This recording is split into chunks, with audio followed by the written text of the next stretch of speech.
Shalom à tous. Comme vous le savez peut-être, j'ai toujours été un grand fan de la fête de Hanouka. J'ai fait des vidéos pour en faire la promotion. Cependant, j'aimerais aujourd'hui reconsidérer Hanouka dans cette vidéo. Pourquoi célébrons-nous Hanouka? Et devons-nous la célébrer? D'un point de vue historique et biblique, Hanouka tire son origine d'une guerre entre des Israélites et une nation païenne. Vers 332 avant notre ère, Alexandre le Grand a conquis la terre d'Israël. Dirigeant relativement doux, Alexandre a permis aux Juifs de continuer à pratiquer le judaïsme traditionnel tant qu'ils lui payaient un tribut, c'est-à-dire des impôts. Nous pouvons voir la trace d'Alexandre dans le livre de Daniel. Le bouc, c'est le roi de Javan. La grande corne entre ses yeux, c'est le premier roi, c'est-à-dire Alexandre. Les 4 cornes qui se sont élevées pour remplacer cette corne brisée, ce sont 4 royaumes qui s'élèveront de cette nation, mais qui n'auront pas autant de force. En 323 avant notre ère, quelques 9 ans après avoir conquis pour la première fois la terre d'Israël, Alexandre mourut. Son empire s'est ensuite divisé en 4 royaumes, accomplissant la prophétie de Daniel du verset 22. L'un de ces 4 royaumes successeurs, c'était l'empire séleucide, situé principalement dans la Syrie moderne. Ensuite, le verset 23 nous dit que dans les derniers temps de ce royaume, c'est-à-dire le royaume séleucide, un roi féroce et sinistre se lèverait, et puis il commettrait des transgressions contre le peuple hébreu. À la fin de leur domination, lorsque les pécheurs seront consumés, il s'élèvera un roi impudent et artificieux, sa puissance s'accroîtra, mais non par sa propre force, il fera d'incroyables ravages, il réussira dans ses entreprises, il détruira les puissants et le peuple des saints. Environ un siècle et demi plus tard, en 175 avant notre ère, cette prophétie s'est accomplie. Antiochus Épiphane, également appelé Antiochus IV, il a pris le pouvoir dans l'empire séleucide. Alors, il n'était pas très tolérant religieusement, c'est-à-dire qu'Antiochus Épiphane a commencé à commettre de grandes atrocités contre le peuple juif. Vers 168 avant notre ère, Antiochus a entendu des rapports selon lesquels il y avait beaucoup de trésors stockés dans le temple. De retour d'Égypte, il pilla le temple et massacra également un grand nombre de juifs. Nous voyons cette histoire racontée dans le livre des Maccabées. Après avoir battu l'Égypte l'an 143, Antiochus revint sur ses pas et marcha contre Israël. Étant monté à Jérusalem avec une armée puissante, il entra avec une audace insolente dans le sanctuaire et en enleva l'autel d'or, le chandelier de la lumière avec tous ses ustensiles, la table des pains de proposition, les coupes, tasses et écuelles d'or, le rideau, les couronnes et les ornements d'or sur la façade du temple. Et il détacha partout le plaquage. Il prit aussi l'or et l'argent et les vases précieux, ainsi que les trésors cachés qu'il put trouver. Emportant le tout, il entra dans son pays après avoir massacré beaucoup de gens et proféré des paroles insolentes. Antiochus a encouragé tout le monde dans son empire à se convertir au système religieux grec et à donner des ordres pour la destruction de tous les dissidents. Le roi Antiochus publia un édit dans tout son royaume pour que tous ne fissent plus qu'un seul peuple et que chacun abandonnât sa loi particulière. Toutes les nations se conformèrent à l'ordre du roi. Beaucoup d'Israélites consentirent aussi à suivre son culte. Ils sacrifièrent aux idoles et profanèrent le Shabbat. Le roi envoya des lettres par des messagers à Jérusalem et aux autres villes de Juda, leur ordonnant de suivre les coutumes des étrangers au pays, de faire cesser dans le temple les holocaustes, les sacrifices et les libations, de profaner les Shabbats et les fêtes, de souiller le sanctuaire et les saints, de construire des autels, des bois sacrés et des temples d'idoles, et d'offrir en sacrifice des pourceaux et d'autres animaux impurs, de laisser leurs enfants mâles incirconcis, de se souiller eux-mêmes par toutes sortes d'impuretés et de profanations, de manière à leur faire oublier la loi et à en changer toutes les prescriptions. Et quiconque n'obéirait pas aux ordres du roi Antiochus serait puni de mort. Entre ces incitations au culte grec et les sanctions pour le culte de Yahweh, Antiochus a largement réussi à amener de nombreuses personnes à abandonner la Torah. Telles sont les lettres qu'il publia dans tout son royaume, et il établit des surveillants sur tout le peuple. Il commanda aussi aux villes de Juda d'offrir des sacrifices dans chaque ville. Beaucoup de Juifs, tous ceux qui abandonnaient la loi, se rallièrent aux Syriens. Ils pratiquèrent le mal dans le pays, et réduisirent les Israélites fidèles à se réfugier dans des cachettes, dans toutes sortes de retraites. Après avoir courtisé ceux qui n'avaient pas de zèle pour la Torah et persécuté les disciples de Yahweh, Antiochus ordonna qu'une statue de Zeus soit érigée dans le temple, et il ordonna de sacrifier des cochons sur l'autel. Le 15e jour du mois de Kislev, l'an 145, ils construisirent l'abomination de la désolation sur l'autel des holocaustes. Ils construisirent aussi des autels dans les villes de Juda alentour. Ils brûlaient de l'encens aux portes des maisons et sur les places. S'ils trouvaient quelque part des livres de la loi, ils les brûlaient après les avoir déchirés. Celui chez qui un livre de l'Alliance était trouvé et quiconque montrait de l'attachement à la loi était mis à mort en vertu de l'édit du roi. C'est avec cette violence qu'il traitait Israël, exécutant dans les villes un jour de chaque mois ceux qui étaient surpris en contravention. Le 25 du mois, ils offraient un sacrifice sur l'autel qui avait été construit sur l'autel des holocaustes. La situation est vite devenue désespérée. Les mères qui circoncisaient leurs enfants étaient mis à mort avec leurs enfants. On mettait aussi à mort, selon l'édit, les femmes qui avaient fait circoncire leurs enfants, en suspendant les enfants à leur cou. On pillait leurs maisons et l'on tuait ceux qui avaient pratiqué l'opération. Cependant, beaucoup d'Israélites résistèrent courageusement et prirent la ferme résolution de ne rien manger d'impur. Ils préférèrent mourir plutôt que de se souiller par la nourriture et de profaner la Sainte Alliance, et ils moururent. Mattityahu ben Yohanan à Cohen et ses 5 fils se sont rebellés contre Antiochus. Bien que Mattityahu soit mort un an plus tard, de cause naturelle, eh bien son fils Yehuda, c'est-à-dire Juda, il a continué à diriger la rébellion juive avec une bravoure incroyable. En infériorité numérique, les Juifs ont placé leur confiance en Yahweh, et Yahweh leur a donné une victoire miraculeuse contre des chances autrement impossibles. En conséquence, Yehuda et sa famille sont devenus connus sous le nom de Maccabées. Après cette victoire des Maccabées, ils avaient besoin de construire un nouvel autel pour remplacer celui qui était devenu souillé. Et ils devaient aussi rallumer la menorah, que Yahweh ordonne d'être allumée continuellement. Yahweh parla à Moshe et dit « Ordonne aux enfants d'Israël de t'apporter pour la menorah de l'huile pure d'olive concassée, afin d'entretenir les lampes continuellement. » Traditionnellement, il faut 8 jours pour presser et raffiner l'huile pour la menorah. Alors que le Talmud nous dit qu'il y avait beaucoup d'huile à l'intérieur du temple, il affirme que les forces d'Antiochus en avaient souillé la majeure partie, de sorte qu'il n'y avait de l'huile sainte pour allumer la menorah, mais uniquement pendant une journée. Pourtant, Yahweh l'a miraculeusement fait brûler pendant 8 jours. Quelle est la raison de Hanouka? Car nos rabbins ont enseigné, le 25 qui se lève, commencent les jours de Hanouka, qui sont 8, au cours desquels des lamentations sur les morts et le jeûne sont interdits. Car lorsque les Grecs sont entrés dans le temple, ils ont souillé toutes les huiles qui s'y trouvaient.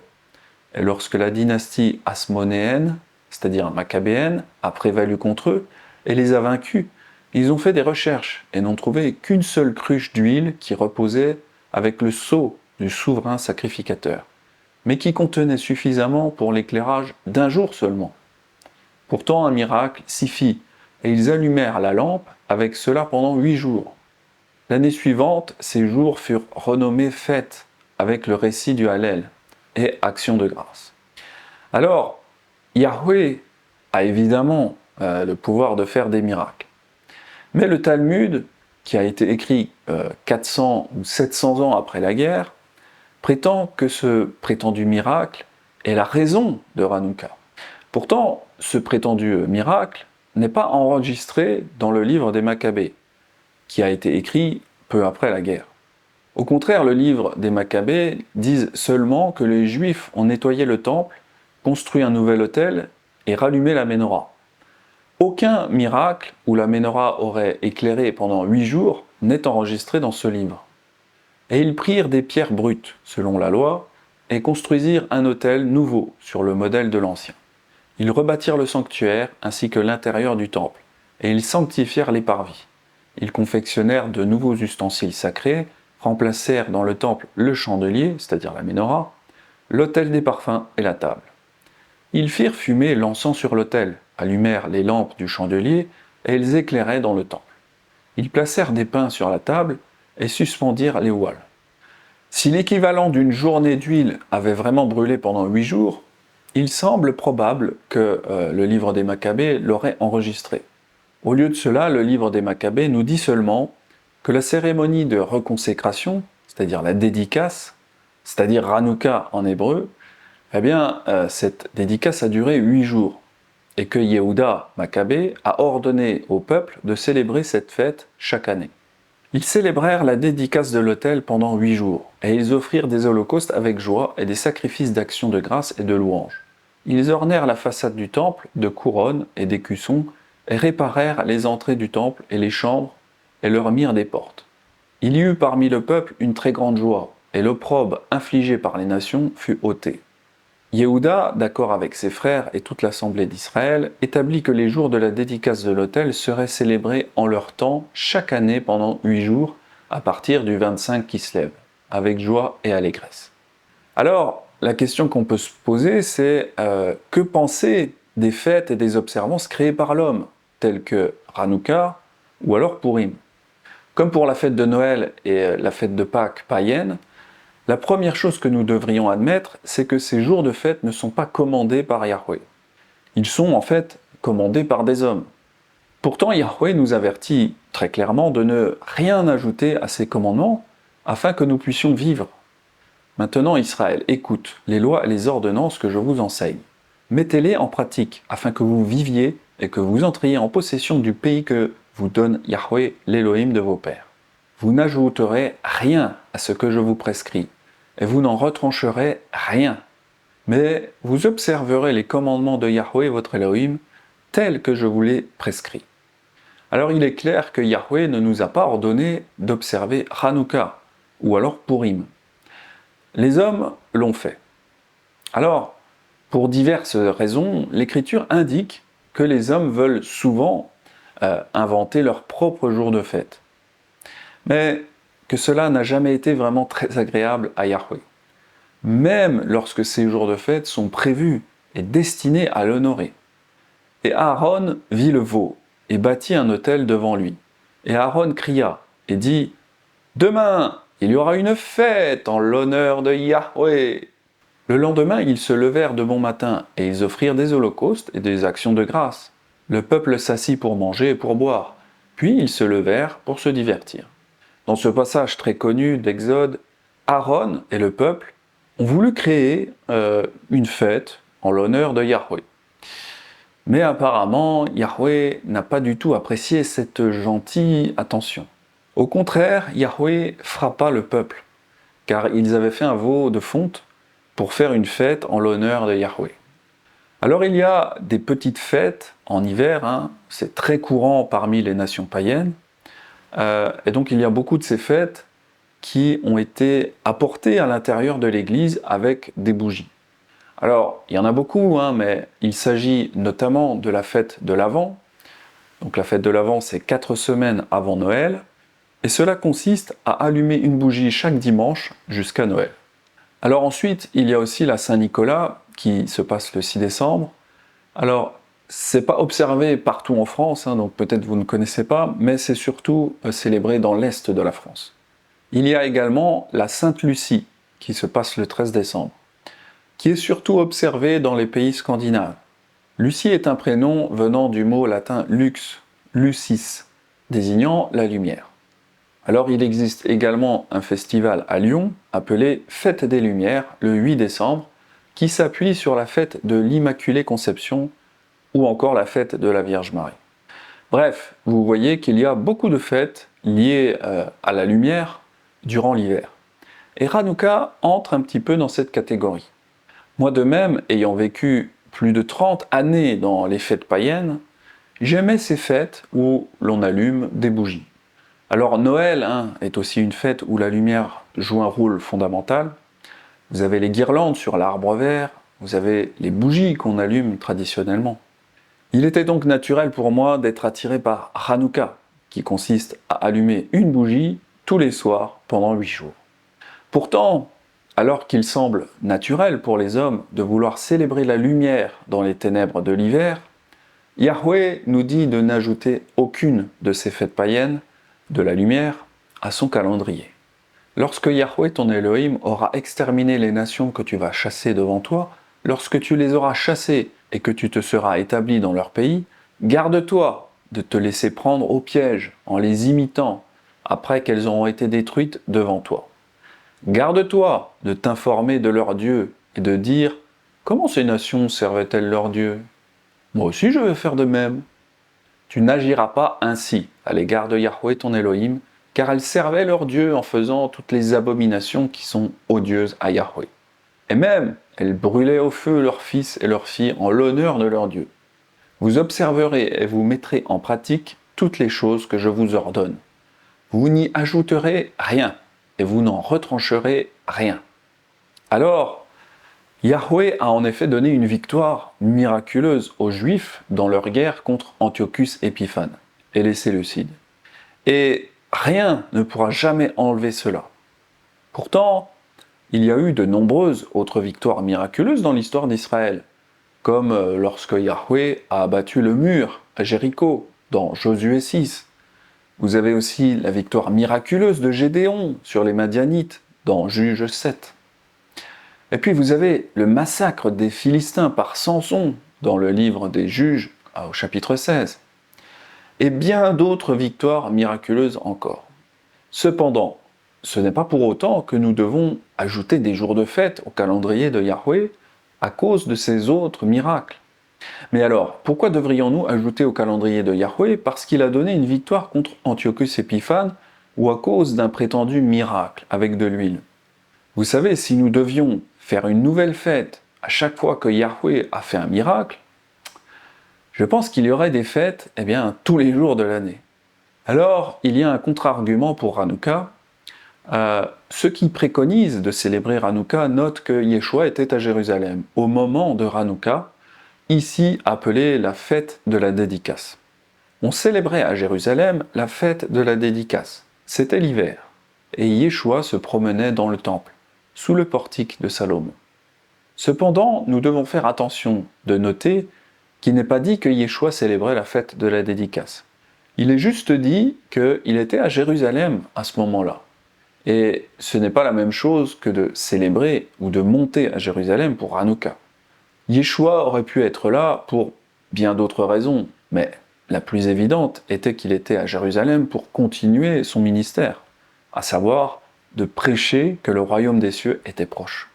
Dès ce moment, Yeshua commença à prêcher et à dire « Repentez-vous, car le royaume des cieux est proche ». Les personnes qui prônent Hanouka nous disent que Hanouka est traditionnellement célébré en allumant des bougies, des lampes à huile ou d'autres lumières. Et que c'est durant cette même période générale, pendant la fête de Hanouka, que Yeshua nous a dit qu'il était la lumière du monde. Yeshua leur parla de nouveau et dit « Je suis la lumière du monde. Celui qui me suit ne marchera pas dans les ténèbres, mais il aura la lumière de la vie. » Yeshua dit aussi la même chose dans Jean chapitre 9. « Pendant que je suis dans le monde, je suis la lumière du monde. » Pourtant, aucun de ces passages ne prouve que Yeshua a célébré ou approuvé Hanouka. D'ailleurs, nous pourrions imaginer tout à fait le contraire, c'est-à-dire que Yeshua disait à ceux qui montaient pour la fête de se tourner vers lui, plutôt que de se tourner vers une Hanouka. Si cette fête consiste dans le fait de regarder la lumière d'un chandelier à 8 branches, Yeshua par contre dira que c'est lui la lumière du monde. On peut facilement imaginer sa réaction. « Eh oh, c'est moi, la lumière que vous devez regarder. C'est moi, Yeshua, votre Messie. Allô, y a quelqu'un ?» Mais elles sont hypnotisées ou quoi? C'est moi, la lumière du monde, pas ces bougies des fêtes païennes. Nous pourrions comparer cela avec ces paroles à la femme au puits, où Yeshua lui a dit qu'il pouvait lui donner des eaux vives. Pourtant, le but n'était pas de célébrer les eaux ou le puits, mais lui. Yeshua lui répondit « Quiconque boit de cette eau aura encore soif, mais celui qui boira de l'eau que je lui donnerai n'aura jamais soif. Et l'eau que je lui donnerai deviendra en lui une source d'eau qui jaillira jusque dans la vie éternelle. » Alors il y a un autre argument qui suggère que Yeshua a peut-être été conçu pendant Hanouka. Et pourtant, nous devons noter que cet argument ne prouve pas que Yeshua a été conçu pendant Hanouka. De plus, même si cela le prouvait, cela ne nous fournit toujours pas de justification pour ajouter de nouvelles fêtes au calendrier de Yahweh. En réalité, la règle de base est que nous, les êtres humains, eh bien, nous ne sommes pas dignes d'ajouter ou de soustraire aux instructions du Tout-Puissant. En réalité, nous ne sommes pas assez sages et nous ne sommes pas autorisés. Pourtant, nous, les êtres humains, semblons vouloir le faire encore et encore. Alors, dans l'article de cette vidéo, je développe cet argument qui explique pourquoi Yeshua aurait été conçu à Hanouka. Si cela vous intéresse, l'étude sera disponible sur mon site internet. Je mettrai le lien dans la description de cette vidéo. Alors, cela parle des tours de service des sacrificateurs dans le temple, et notamment de Zacharie, qui travaillait dans le temple au moment de Shavuot. Vous savez, Zacharie, c'est le père de Yohanan l'immergeur, Jean-Baptiste. Et on arrive à estimer le temps où Myriam a conçu quand le Saint-Esprit est venu sur elle. On peut même plus ou moins estimer que Yeshua est né aux environs de la fin du 6e mois et au début du 7e mois, c'est-à-dire plus ou moins dans la période des fêtes du 7e mois. Mais tout ça, ce ne sont que des estimations. Parce que voilà, les grossesses ne sont pas toujours de 40 semaines pile. Parfois, l'enfant arrive en avance ou alors il arrive en retard. Donc, pour conclure, on peut estimer que Yahweh a utilisé peut-être Hanouka pour nous donner une autre image prophétique de celui qui deviendrait la lumière du monde. Mais soyons clairs que cela n'est nullement prouvé, et même si c'était le cas, cela ne nous donne toujours pas de justification pour ajouter aux instructions du Tout-Puissant. Alors, pourquoi les gens célèbrent Hanouka ? Eh bien, les rabbins enseignent à travers le Talmud que c'est parce qu'il y a eu ce miracle de l'huile de 8 jours dont le livre des Maccabées ne témoigne pas. Quelle est la raison de Hanouka ? Car nos rabbins ont enseigné, le 25 qui se lève commencent les jours de Hanouka, qui sont 8, au cours desquels des lamentations sur les morts et le jeûne sont interdits. Car lorsque les Grecs sont entrés dans le temple, ils ont souillé toutes les huiles qui s'y trouvaient. Et lorsque la dynastie hasmonéenne, c'est-à-dire maccabéenne, a prévalu contre eux et les a vaincus, ils ont fait des recherches et n'ont trouvé qu'une seule cruche d'huile qui reposait avec le sceau du souverain sacrificateur, mais qui contenait suffisamment pour l'éclairage d'un jour seulement. Pourtant, un miracle s'y fit, et ils allumèrent la lampe avec cela pendant 8 jours. L'année suivante, ces jours furent renommés fêtes, avec le récit du Hallel et action de grâce. En revanche, comme je le disais, le premier livre des Maccabées nous dit que c'est parce que Yehuda Maccabée et ses frères nous ont dit de faire Hanouka. Et Yehuda et ses frères et toute l'assemblée d'Israël ont ordonné que les jours de la dédicace de l'autel soient observés en leur saison d'année en année par l'espace de 8 jours, à partir du 25 jour du Kislev, avec gaieté et joie. Je comprends tout à fait que nous puissions vouloir respecter la personne de Yehuda Maccabée, et même des autres héros de guerre comme Josué, Samson ou même Gédéon, à qui Yahweh a donné une si grande victoire. Mais ce serait une erreur de valoriser et d'estimer leurs paroles au-dessus des instructions de celui qui leur a donné la victoire. Et finalement, c'est de cela dont il est question quand nous devons décider si oui ou non nous pouvons faire les fêtes non bibliques. Nous acceptons tous la Torah de Moshe. Mais est-ce Moshe qui a décidé des lois et des commandements ? Eh bien non, c'est Yahweh qui lui a donné ces commandements. Quand Moshe a ordonné les fêtes, nous voyons que c'est Yahweh qui a donné l'ordre et que Moshe n'était que le messager finalement. Yahweh parla à Moshe et dit « Parle aux enfants d'Israël et tu leur diras « Les fêtes de Yahweh que vous publierez seront de saintes convocations.